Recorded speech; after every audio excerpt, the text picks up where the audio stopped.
Good morning student. कक्षा 12 वितान हिंदी पाठ संख्या 3 अतीत में दबे पाँव का पार्ट 4 प्रश्न उत्तरी कार्यक्रम। आज विद्यार्थियों अपन हैं वो पाठ संख्या 3 अतीत में दबे पाँव ओम थानवी द्वारा रचित यात्रा वृत्तांत लेसन का अध्ययन किया था, उसके प्रश्न उत्तर हल करेंगे। और आपके गृह कार्य के लिए है ना, ये प्रश्न आपको दिए जा रहे हैं। तो पहला प्रश्न है अपना, सिंधु सभ्यता साधन संपन्न थी। लिखेंगे क्या? सिंधु सभ्यता साधन संपन्न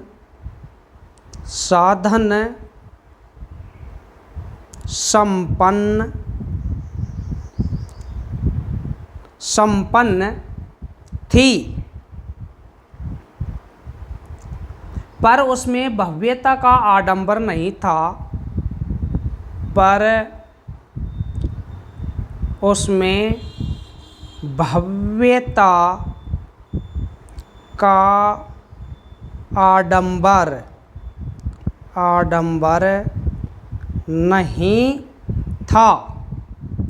था। कैसे?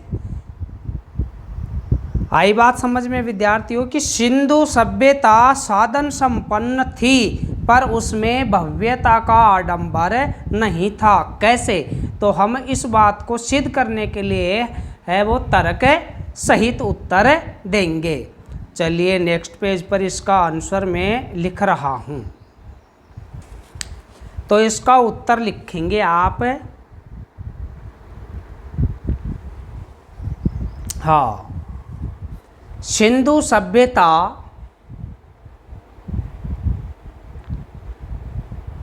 के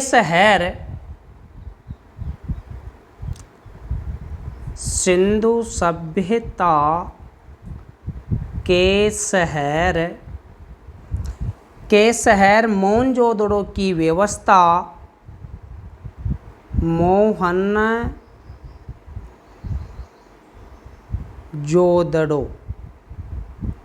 मोहनजोदड़ो की व्यवस्था साधन और नियोजन के विषय में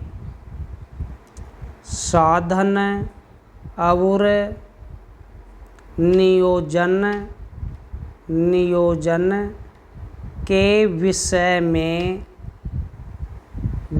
में ठीक है विद्यार्थियों, विषय में खूब चर्चा हुई है। हम पढ़े ही हैं पाठ में, खूब चर्चा हुई है।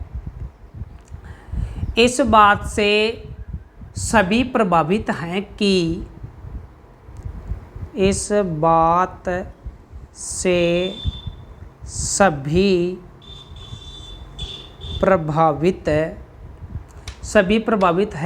वहाँ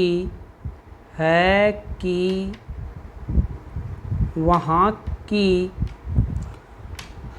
अन्न भंडारण व्यवस्था, कोठार का नाम सुना होगा ना, अन्न भंडारण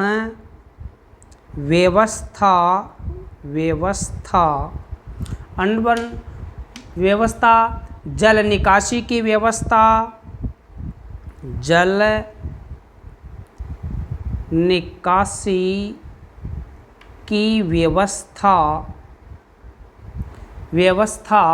अत्यंत विकसित और परिपक्व थी। निकासी की व्यवस्था अत्यंत विकसित और परिपक्व थी।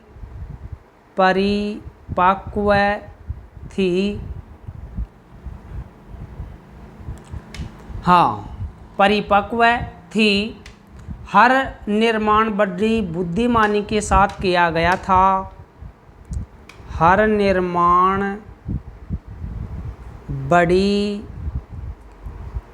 बुद्धिमानी के साथ किया गया था।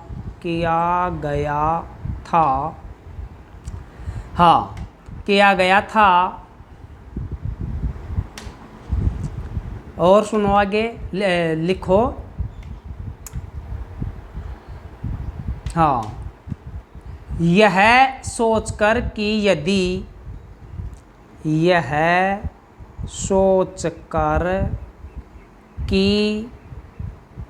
यदि सिंधु का जल बस्ती तक फैल भी जाए, यदि सिंधु का जल बस्ती तक फैल जावे, है ना, बस्ती तक फैल जावे तो कम से कम नुकसान हो जावे, तो कम से कम नुकसान हो, कम से कम नुकसान हो इन सारी व्यवस्थाओं के बीच, इन सारी व्यवस्थाओं के बीच, इन सारी व्यवस्थाओं के बीच इस सभ्यता की संपन्नता, इस सभ्यता की संपन्नता,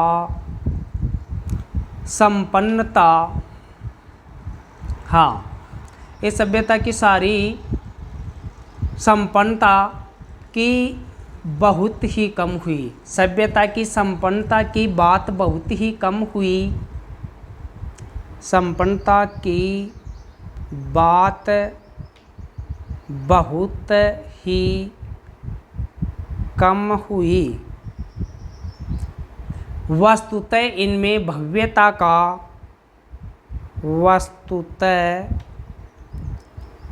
इसमें भव्यता का, नेक्स्ट पेज पर चलेंगे विद्यार्थियों, भव्यता का, हाँ, आडंबर है ही नहीं, भव्यता का आडंबर है ही नहीं, व्यापारिक व्यवस्थाओं की जानकारी मिलती है, व्यापारिक व्यवस्थाओं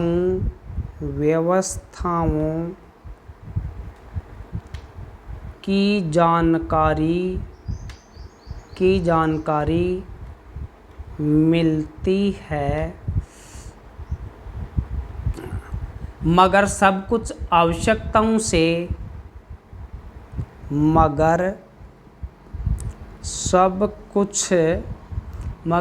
कुछ आवश्यकताओं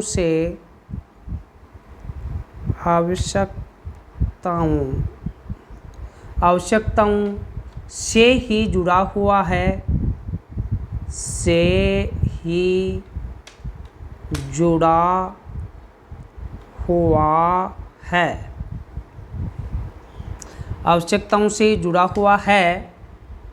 भव्यता का प्रदर्शन कहीं नहीं मिलता, भव्यता का प्रदर्शन कहीं नहीं मिलता,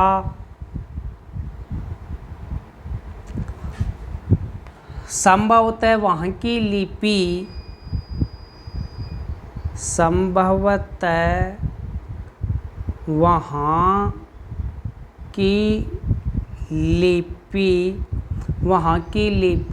पढ़ ली जाने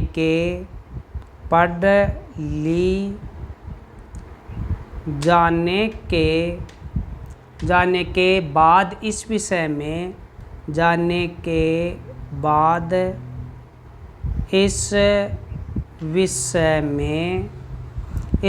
में अधिक जानकारी मिले।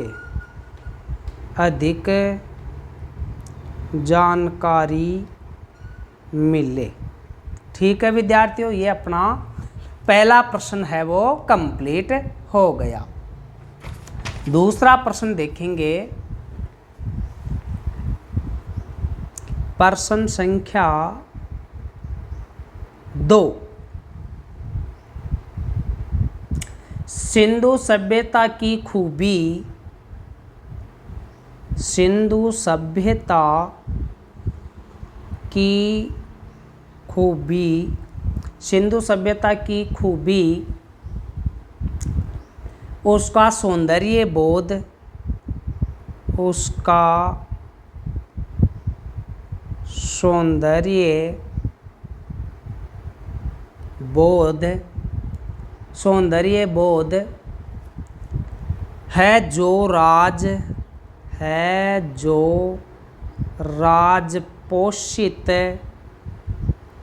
राजपोषित या धर्म पोषित या धर्म पोषित न होकर समाज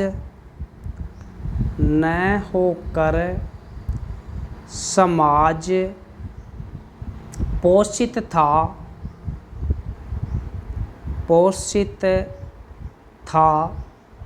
ऐसा क्यों कहा गया है? ऐसा क्यों कहा गया है? ये अपना क्या है? प्रश्न है। एक बार प्रश्न को सुन लीजिए, समझ में आ जाए। सिंधु सभ्यता की खूबी उसका सौंदर्य बोध है जो राजपोषित मतलब राजा द्वारा पोषित या धर्म पोषित न होकर समाज पोषित था। ऐसा क्यों कहा गया है? तो इसका उत्तर लिखते हैं अपन नेक्स्ट पेज पर। सिंधु घाटी के लोगों में उत्तर, सिंधु घाटी के लोगों में कला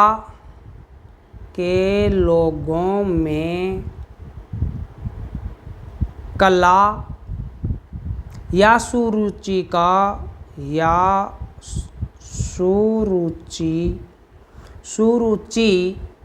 का महत्व ज़्यादा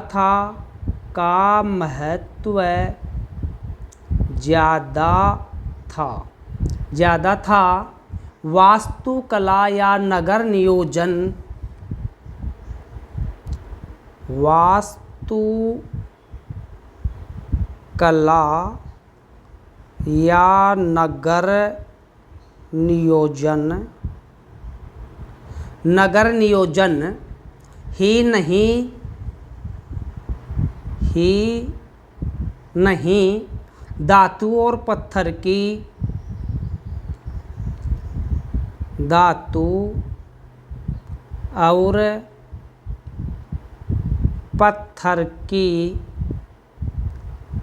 मूर्तियाँ, मृद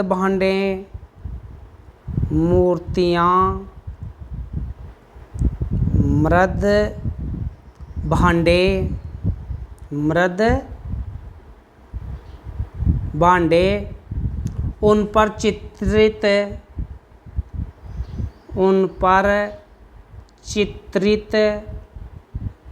चित्रित मनुष्य वनस्पति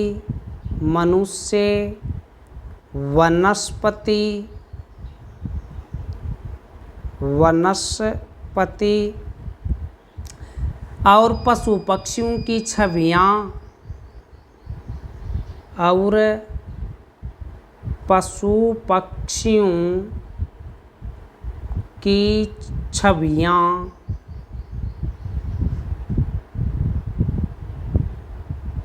छवियाँ सुनिर्मित मोहरें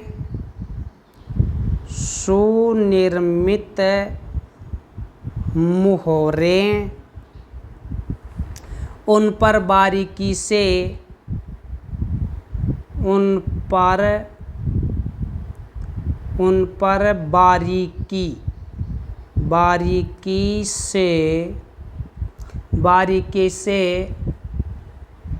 उत्कीर्ण आकृतियाँ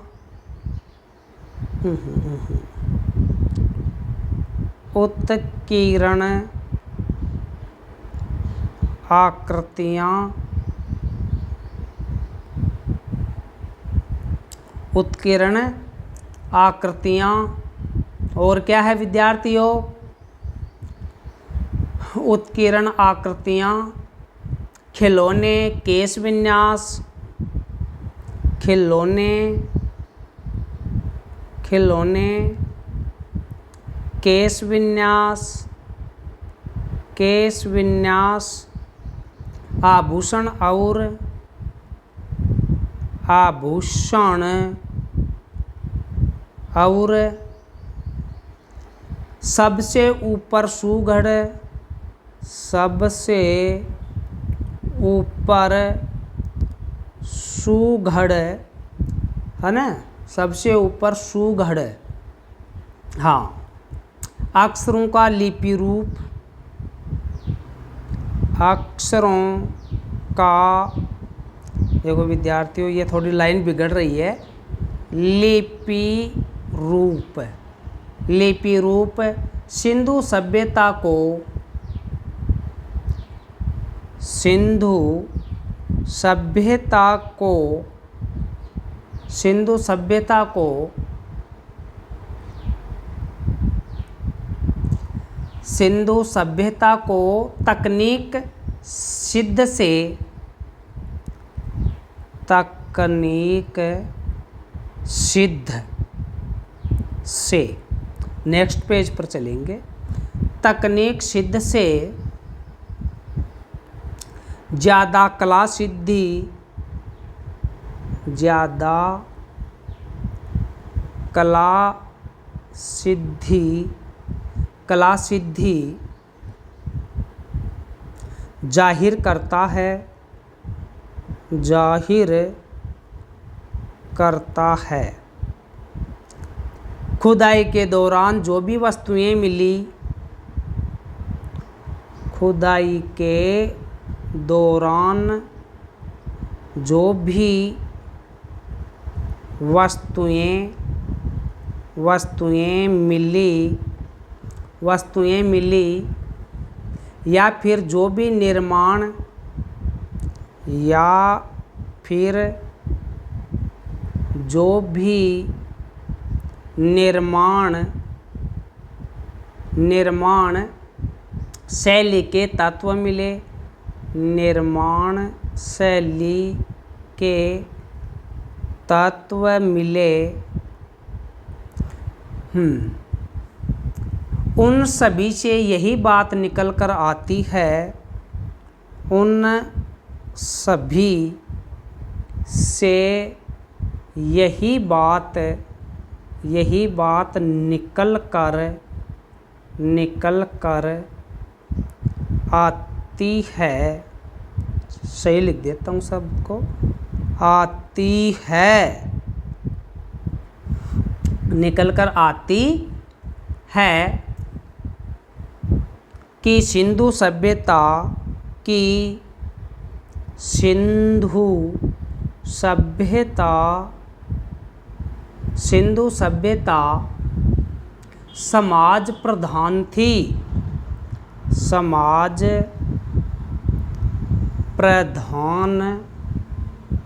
प्रधान थी। ये व्यक्तिगत न होकर सामूहिक थी, यह व्यक्तिगत न होकर सामूहिक थी।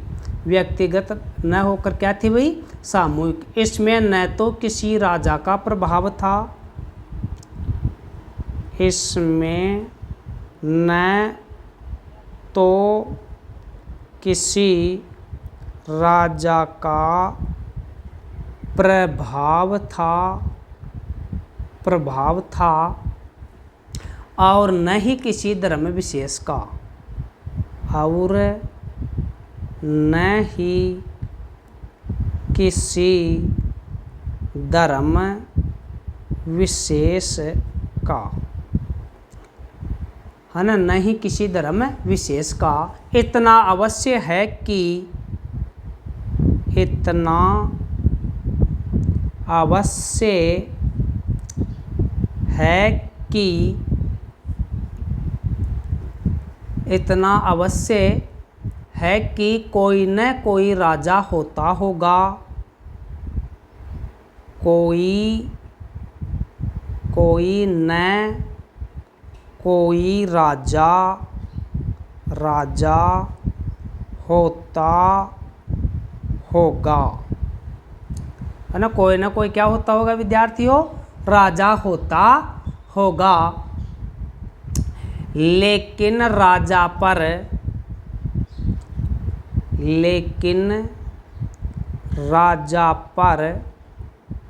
ये सभ्यता नहीं थी, राजा पर यह सभ्यता नहीं थी, क्यों, राजा का नाम ही नहीं आया। इन सभी बातों के आधार पर, इन सभी बातों के आधार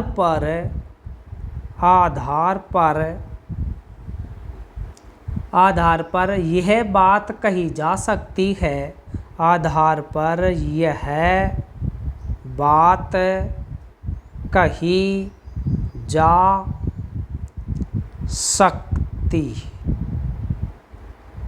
है कि यह बात कही जा सकती है कि सिंधु सभ्यता का सौंदर्य है कि सिंधु सभ्यता का, नेक्स्ट पेज पर चलेंगे विद्यार्थियों, सिंधु सभ्यता का सौंदर्य समाज पोषित था, समाज पोषित था। ठीक है विद्यार्थियों, ये दो प्रश्न आपके हल हो चुके हैं। अब नेक्स्ट प्रश्न देखेंगे अपन, प्रश्न संख्या 3। प्रश्न संख्या 3 देखिए, टूटे फूटे खंडहर, टूटे फूटे खंडहर सभ्यता और संस्कृति के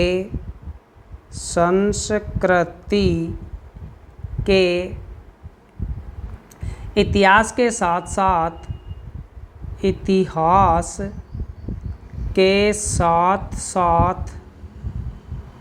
साथ धड़कती जिंदगियों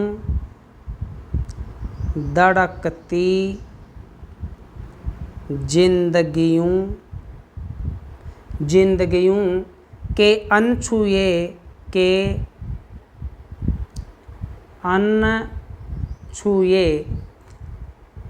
समयों का भी दस्तावेज होते हैं, अनछुए समयों का भी दस्तावेज होते हैं। इस कथन का भाव स्पष्ट कीजिए। इस कथन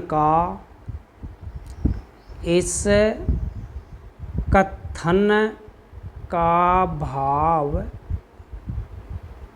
स्पष्ट कीजिए। यह विद्यार्थियों प्रश्न है, समझ में आ गया होगा कि टूटे फूटे खंडहर सभ्यता और संस्कृति के इतिहास के साथ साथ धड़कती जिंदगियों के अनछुए समयों का भी, है ना, दस्तावेज होते हैं। तो इस कथन का भाव स्पष्ट कीजिए। तो लिखिए इसका आंसर, प्रश्न संख्या 3 का उत्तर लिखिए। यह सच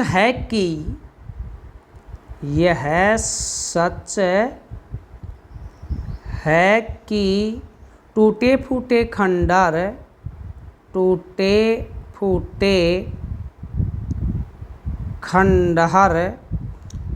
सभ्यता और संस्कृति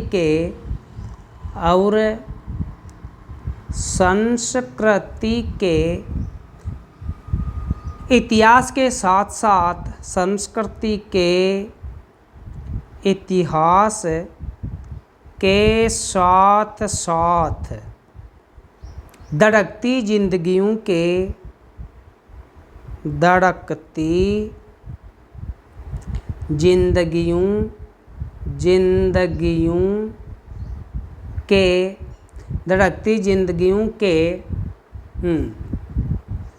अनछुए समूह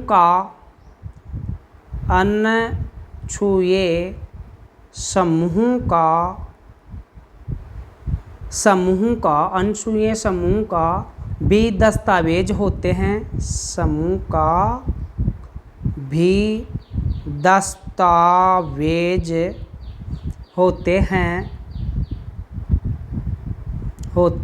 मोहनजोदड़ो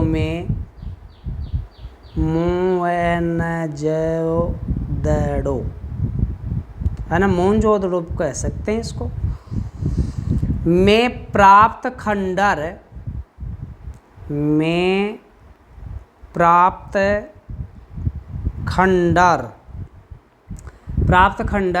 यह एहसास कराते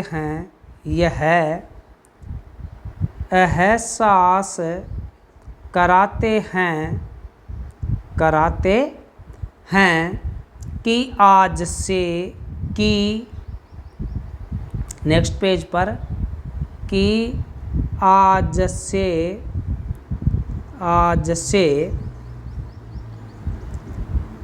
5000 साल पहले 5000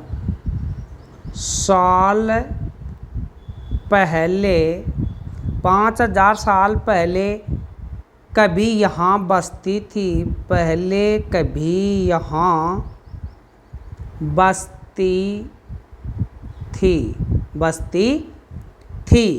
ये खंडर उस समय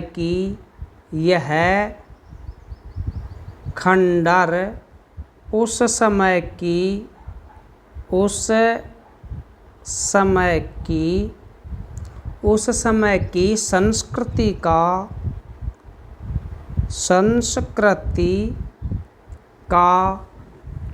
परिचय कराते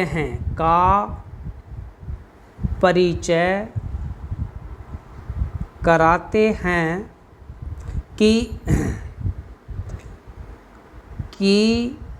आज से 5000 साल पहले कभी यहाँ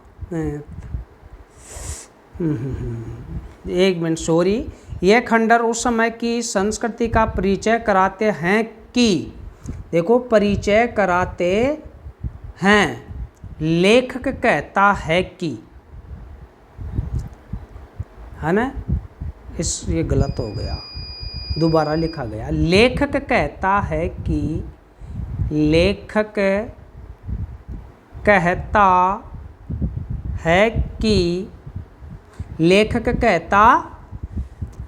है कि इस आदिम शहर के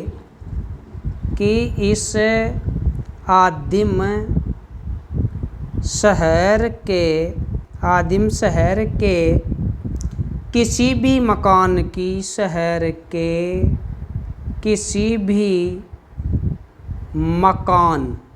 की दीवार पर पीठ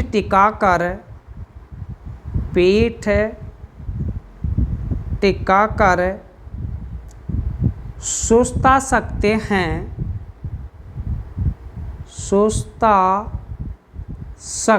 हैं, चाहे वह एक खंडर ही क्यों न हो।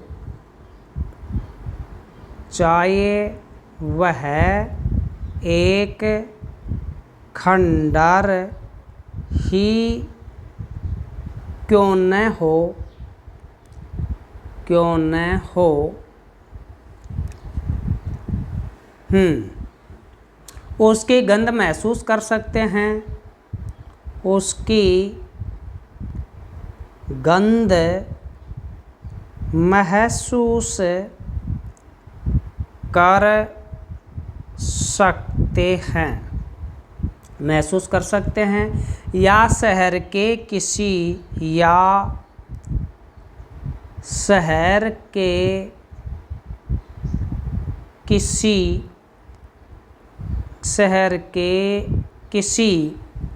सुनसान मार्ग पर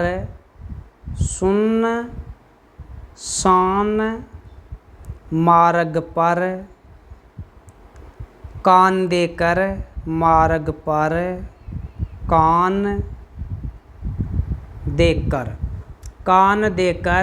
बैलगाड़ी की रुनझुन सुन सकते हैं। कान देकर बैलगाड़ी की रुनझुन सुन सकते हैं,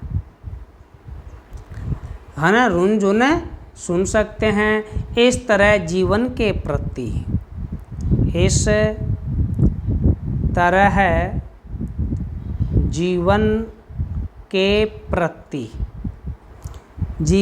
प्रति सजग दृष्टि होने पर,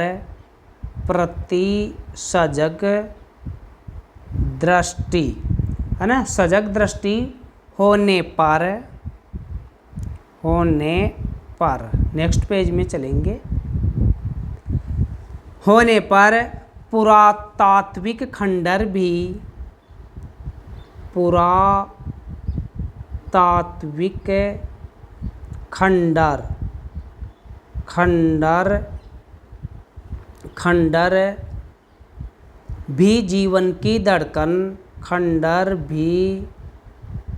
जीवन की धड़कन, है ना, सुना देते हैं।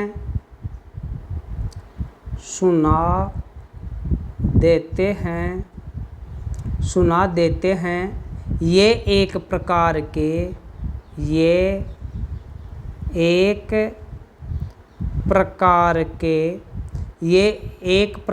के दस्तावेज होते हैं,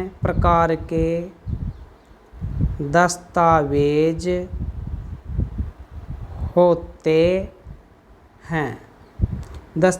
होते हैं जो इतिहास के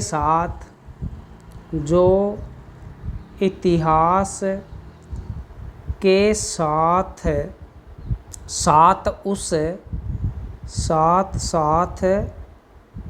उस अनछुए समय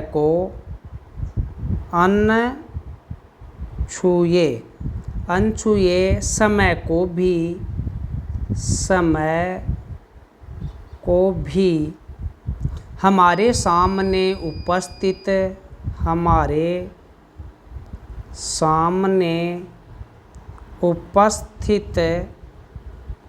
उपस्थित कर देते हैं।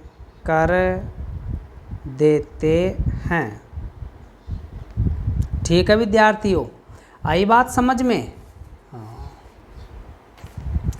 नेक्स्ट प्रश्न है, कितने हो गए? 3 हो गए ना। प्रश्न संख्या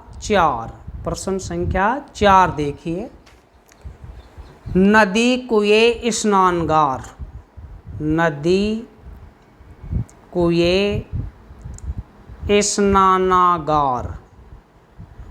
स्नानागार और बेजोड़ निकासी व्यवस्था। मोस्ट प्रश्न बता रहा हूँ। और बेजोड़ पानी की निकासी व्यवस्था, ठीक है, को देखते हुए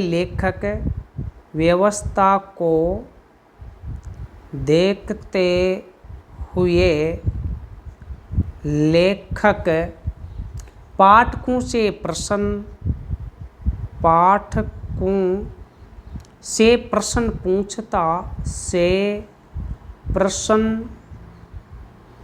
पूछता है कि क्या हम सिंधु घाटी सभ्यता को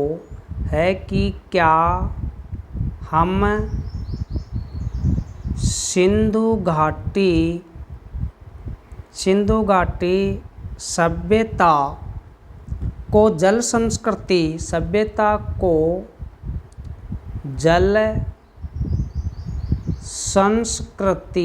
जल संस्कृति कह सकते हैं।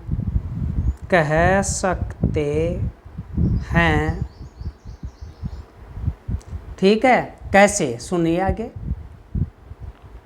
अपने विचार तर्क सहित दें। अपने विचार तर्क सहित लिखें। प्रश्न समझ में आ रहा होगा विद्यार्थियों कि नदी, कुएं, स्नानागार और बेजोड़ निकासी व्यवस्था को देखते हुए, है ना, बेजोड़ निकासी व्यवस्था को देखते हुए लेखक पाठकों से प्रश्न पूछता है कि क्या हम सिंधु घाटी सभ्यता को जल संस्कृति कह सकते हैं। अपने विचार लिखिए। ठीक है विद्यार्थियों, इसका आंसर नेक्स्ट पेज पर चलते हैं। लिखो तो प्रश्न संख्या 4 का उत्तर। सिंधु घाटी में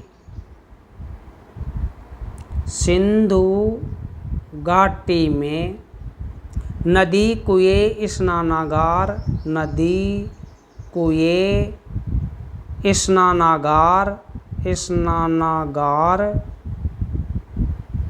व बेजोड़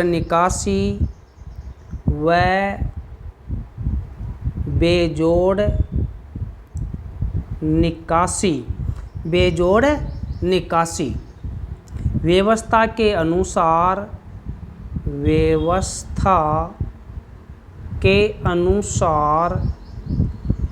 अनुसार लेखक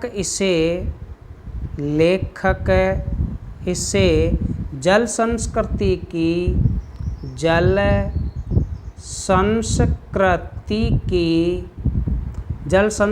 की संज्ञा देता है। मैं लेखक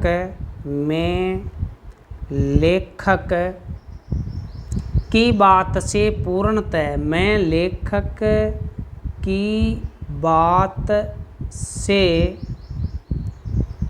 पूर्णतः सहमत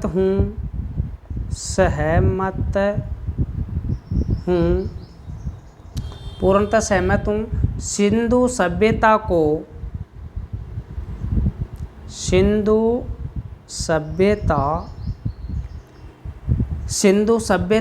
को जल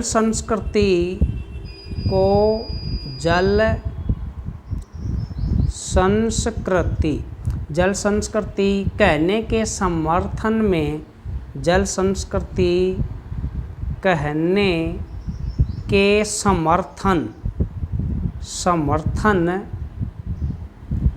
समर्थन के कारण निम्न है। कहने के कारण निम्न है। नंबर 1 लिखो विद्यार्थियों। यह सभ्यता नदी के किनारे बसी है। यह सभ्यता नदी के किनारे बसी है। मोहनजोदड़ो के निकट सिंधु नदी बहती है। मोहनजोदड़ो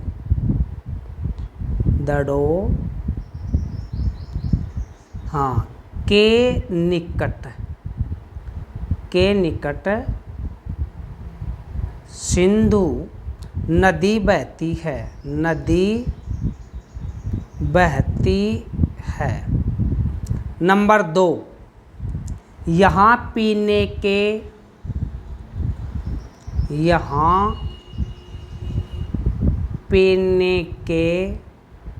पानी के लिए लगभग 700 कुएं मिले हैं। लगभग 700 कुएं मिले हैं। ये विद्यार्थियों मैंने अध्यापन करवाया, लेसन का उस समय बताया भी था। ये कुएं पानी की बहुतायत सिद्ध करते हैं। ये कुएं पानी की बहुतायत मतलब अधिकता सिद्ध करते हैं, सिद्ध करते हैं। चलो तीसरा कारण सुनो। नेक्स्ट पेज पर चलेंगे विद्यार्थियों, प्रश्न संख्या 4 के उत्तर में। तीसरा कारण है मोहनजोदड़ो में स्नानागार है। मोहनजोदड़ो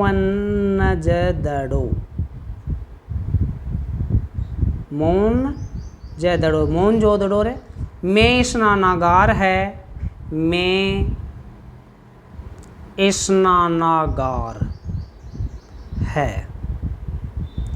एक पंक्ति में 8 स्नानागार हैं। एक पंक्ति में 8 स्नानागार हैं, स्नानागार हैं, जिनमें किसी के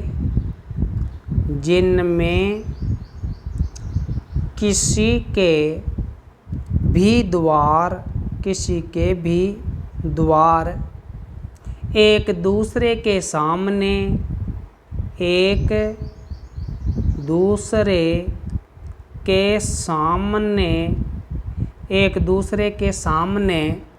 नहीं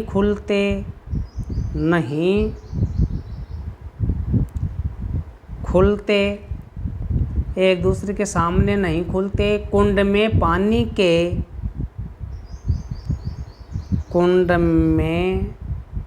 पानी के रिसाव को रोकने के लिए, पानी के रिसाव को रोकने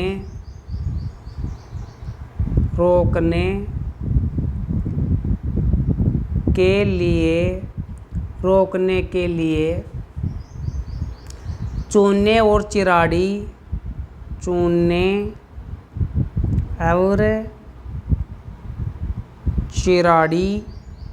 के गारे का इस्तेमाल हुआ है। गारे का इस्तेमाल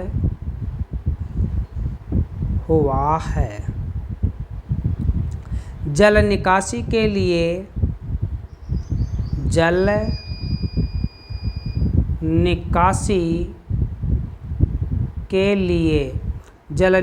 के लिए नालियाँ व नाले बने हुए हैं। नालियाँ व नाले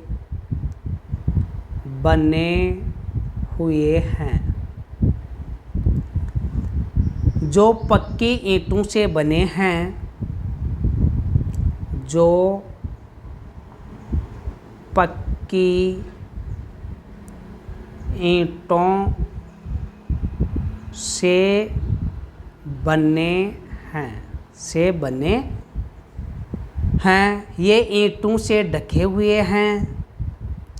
ये ईंटों से ढके हुए हैं, ढके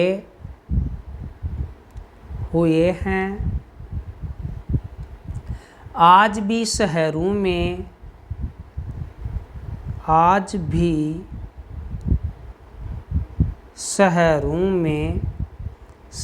में जल निकासी के लिए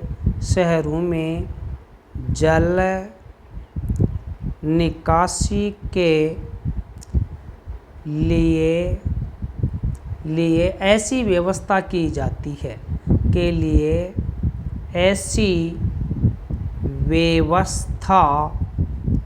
की जाती है, जो पहले ही कर चुके हैं, की जाती है।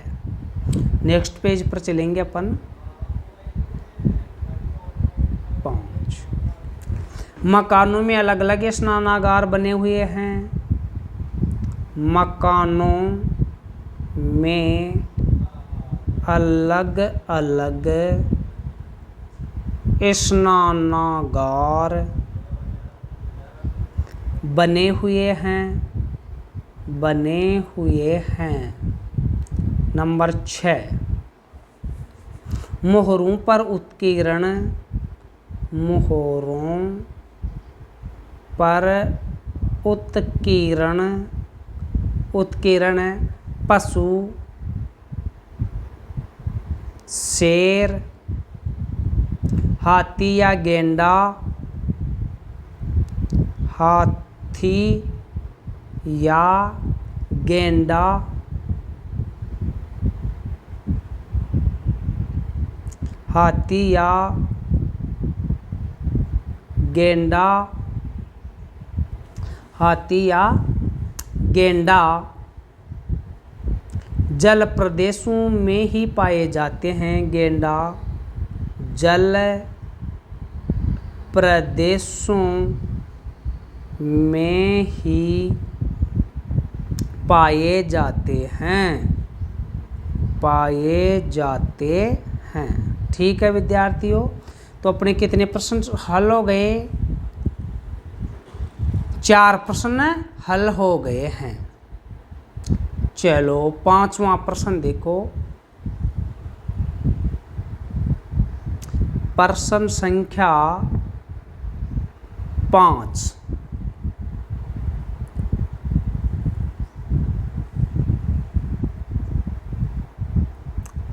प्रश्न संख्या 5 देखिए। क्या प्राचीन काल में रंगाई का काम होता था? क्या प्राचीन काल में रंगाई का काम होता था? ठीक है, आंसर लिखो। इसका उत्तर है प्राचीन काल में भी रंगाई का काम होता था। प्राचीन काल में भी रंगाई का काम होता था। लोग बड़े चाव से यह काम किया करते थे। लोग बड़े चाव से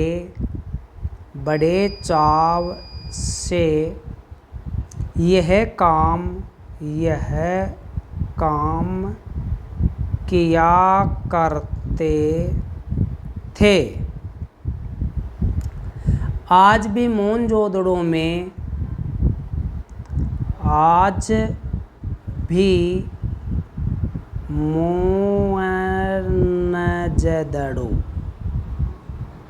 मोहनजोदड़ो भी कह सकते हैं। मोहनजोदड़ो में एक रंगरेज का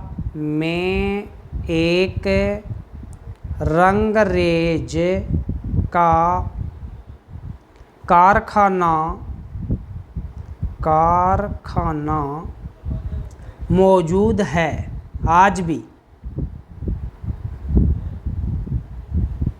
यहाँ जमीन में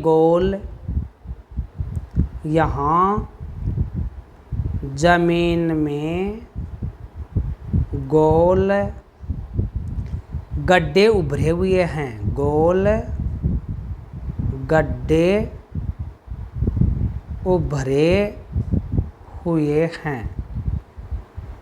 हुए हैं। इससे आगे नेक्स्ट पेज पर देखिए। इससे यह अनुमान लगाया जाता है। इससे यह अनुमान लगाया जाता है कि इसमें रंगाई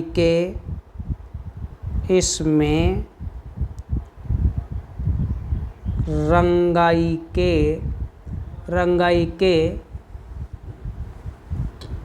बर्तन रखे जाते होंगे। रंगाई के बर्तन रखे जाते रखे जाते होंगे। पश्चिम में ठीक, पश्चिम में ठीक, गड्ढी के पीछे, ठीक गड्ढी के पीछे, गड्ढी के पीछे यह कारखाना मिला है। पीछे यह कारखाना, कारखाना मिला है, कारखाना मिला है। अतः इस बात को, अतः इस बात को, इस बात को बिना किसी शंका के, इस बात को बिना किसी शंका के, शंका के कहा जा सकता है, कहा जा सकता, कहा जा सकता है कि प्राचीन लोग, प्राचीन लोग रंगाई का काम, लोग रंगाई का काम किया करते थे, किया करते थे। ठीक है विद्यार्थियों, तो ये अपने 5 प्रश्न हो गए। अब विद्यार्थियों आपको है वो, मैं 2-3 प्रश्न हैं वो लिखवा दूं जो मोस्ट प्रश्न है ना, परीक्षा की दृष्टि से क्या है भाई, मोस्ट। तो मैं लिख देता हूं अन्य महत्वपूर्ण प्रश्न, अन्य महत्वपूर्ण प्रश्न। ठीक है विद्यार्थियों, स्वयं हल करेंगे इनको, है ना। आपने पाठ का अध्यापन किया है, पाठ पढ़ा है, तो आपके भी कुछ समझ में तो आया ही होगा।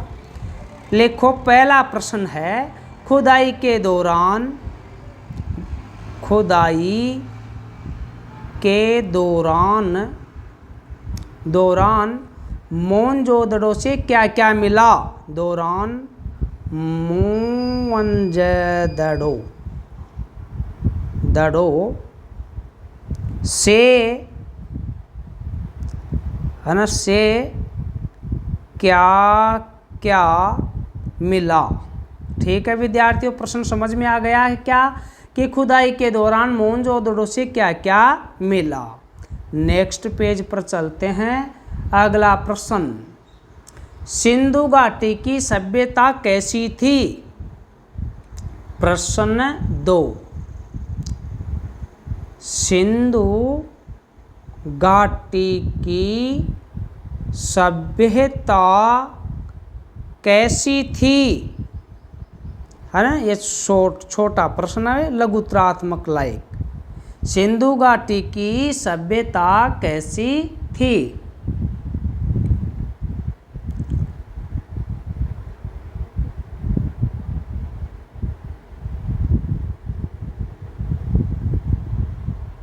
नेक्स्ट प्रश्न, प्रश्न संख्या 3, महाकुंड के विषय में बताइए, महाकुंड के विषय में बताइए।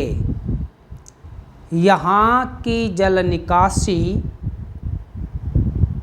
यहाँ की जल निकासी, महाकुंड की जल निकासी, है ना, व्यवस्था, व्यवस्था कैसी थी। विद्यार्थी उसका उत्तर आप आराम से दे सकते हैं।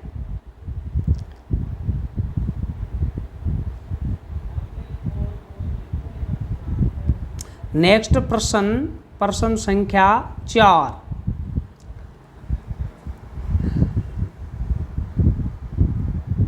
लिखो, मोहनजोदड़ो, है ना, मोहनजोदड़ो, ठीक है, के उत्खनन से, के उत्खनन से प्राप्त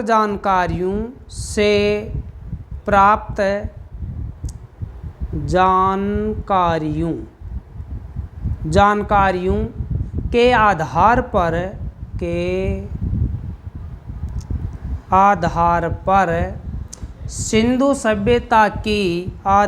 पर सिंधु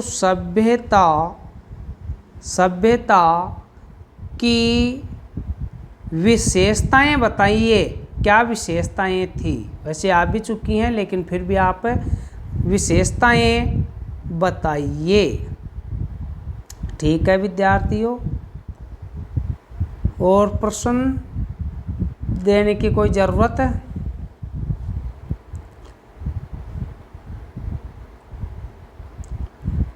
लगभग मेरे हिसाब से हैं वो प्रश्न हैं वो कंप्लीट हो गए हैं विद्यार्थियों।